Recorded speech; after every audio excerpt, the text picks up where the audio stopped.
Hello, everyone, and welcome to another movie review. Woohoo! I am happy that you can join me today. If you are new to this channel, click the subscribe button below for future notifications and updates. Click the like button to share this content with other movie fans. Last Saturday, I went to go see the new movie Sinners. It was written and directed by Ryan Coogler. It was based on a movie idea by Coogler, and it stars Michael B. Jordan, Haley Steinfeld, newcomer Miles Caton, and Delroy Lindo. According to ads I saw on social media, this film was supposed to be released in March. So it was pushed back to last Friday, April 19th. And I will share with you later on why I have an issue with the release date. It is considered to be a vampire horror film, and the running time is exactly 2 hours, 17 minutes. The film takes place in October 1932 in Mississippi, and the film starts with a brief prologue where preacher boy Sammy, played by Miles Caton, enters into his father's church in the middle of service wearing stained clothes, and you don't know why. The movie cuts to the day before, so we're talking Saturday, and the entire movie takes place in less than 24 hours. That Sunday, preacher boy Sammy, his cousins, Smoke and Stack, arrive in town.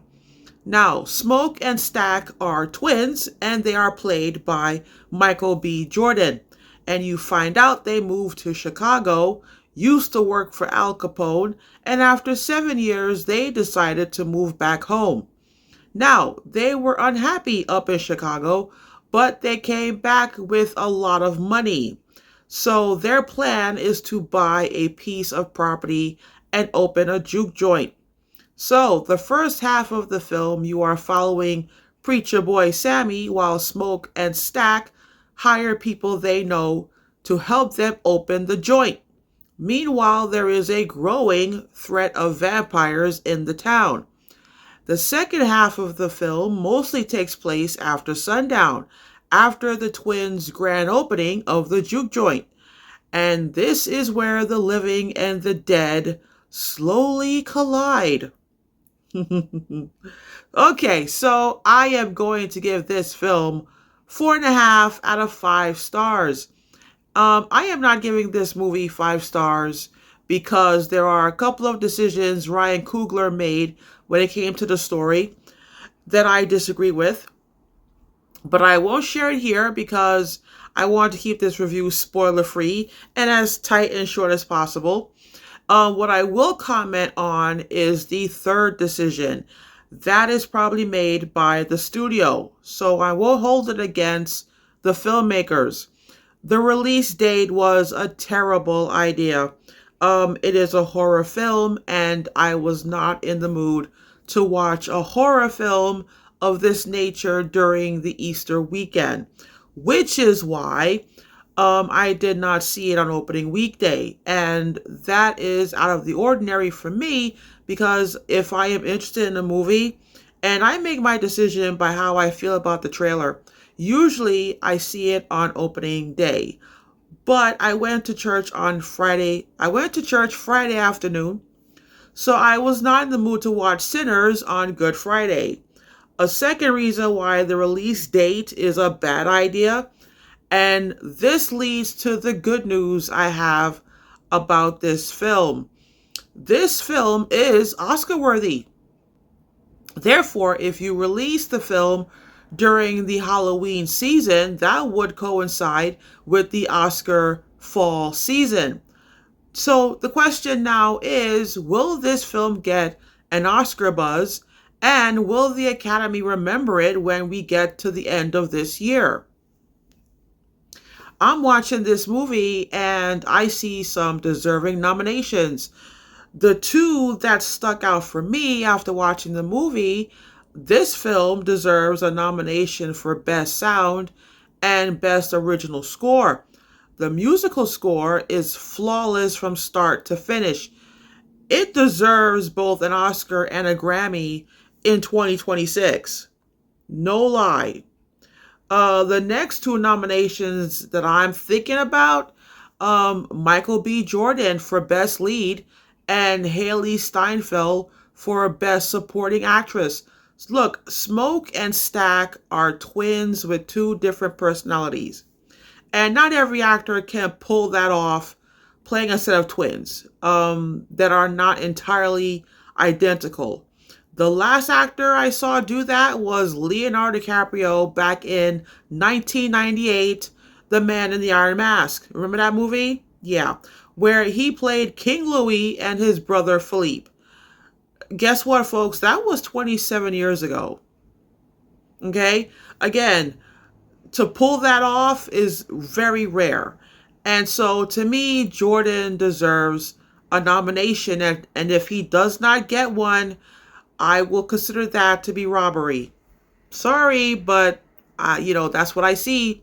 Steinfeld is also a standout. She played a character she has never played before, and she was brilliant.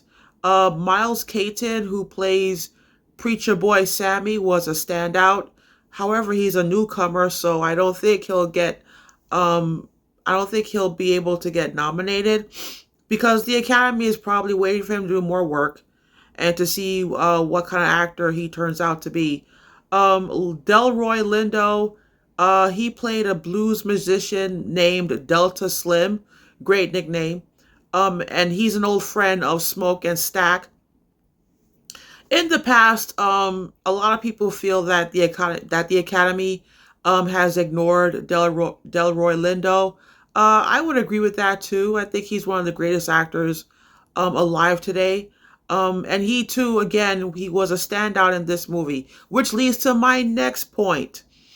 Having said what I said about Coogler, there is enough in this movie to nominate him for Best Director. He was able to get great performances out of his entire cast. When that happens, that is usually the sign of a great director. Now, he has been nominated for Oscars in other categories in the past before, but he has never been nominated for Best Director. And I think this time he deserves a Best Direction nomination. Another reason besides his ability to direct his actors, this film is literally poetry in a motion picture. I recently posted a video for the TikTok platform about what is an original idea. Original ideas no longer exist because every possible idea has already been done. And a lot of storytellers have stolen ideas from the Bible. So at this point, the only thing you can expect is what do storytellers have to say about subjects we are all familiar with. Now, Coogler has something interesting to say about vampires and the horror genre. Another aspect I noticed is Coogler weaving African mythological elements and the history of American music into the vampire story. Now, the horror genre is the umbrella, but the African myth and the musical elements are the things that makes this film so poetic. Not a lot of films are poetry in motion. That too is rare. What do I mean by African mythology? Well, the twins themselves are symbolic. I have read about African mythology over the years, and I saw it in the movie. Twins are either seen as blessings or curses in African mythology. The twins are seen as a symbol of good luck and prosperity in the Yoruba mythology, but they are seen as a sign of bad luck and destruction in the Igbo mythology, which is why in the movie you see the twins as both a source of financial blessing to everyone they meet in the first half of the movie, but they have a hand at bringing bad luck in the second half. Next, what do I mean by the symbol of the history of American music? And this is also something that I have read and studied about in the past. So I picked up on it right away. Preacher Boy Sammy wants to be a blues musician. He doesn't want to follow in his father's footsteps and become a preacher. He can play guitar, he can sing, and American music was created by African slaves and Irish indentured servants. So in the beginning, the slaves created Negro spirituals, which later on became gospel music. However, the blues was considered to be the exact opposite. It was considered to be the devil's music. So in the movie, Sammy's father warns him about playing the devil's music. And even though the country at that time was mostly segregated in the North and the South and the Midwest because of Jim Crow, the one profession that was racially integrated sometimes, not all the time, but sometimes, was the local music scene. Black and Irish musicians played together and exchanged musical ideas. There is a scene in the movie where you see the Irish music and dance. And then there is a scene that takes place inside the juke joint where for a moment time stops and the past, the present, and the future collide. You see African dancers, traditional African dancers. You see the blues musicians, but you also see a black guy playing an electric guitar and a hip hop DJ. And the scene shows that the blues is the common ancestor to all the American music genres that we have today, like jazz, country, pop, R&B, rock, funk, heavy metal, hip hop, and some more. And if you are unfamiliar with the history of American music, you're not going to understand that particular scene. But if you know your history of American music, you'll pick up on it. But it is all poetry. And Coogler has made not only a horror film, but you also can consider this to be a magical realism movie. So we can analyze this film even further and find more symbolism, but I want to keep this review as tight as possible. Therefore, I will stop here. As always, thanks for watching, and I will see you next time with another movie review. I highly recommend that if you did not see Sinners last weekend, do try to find the time to watch Sinners this weekend coming up. Anyway, take care and have fun at the movies.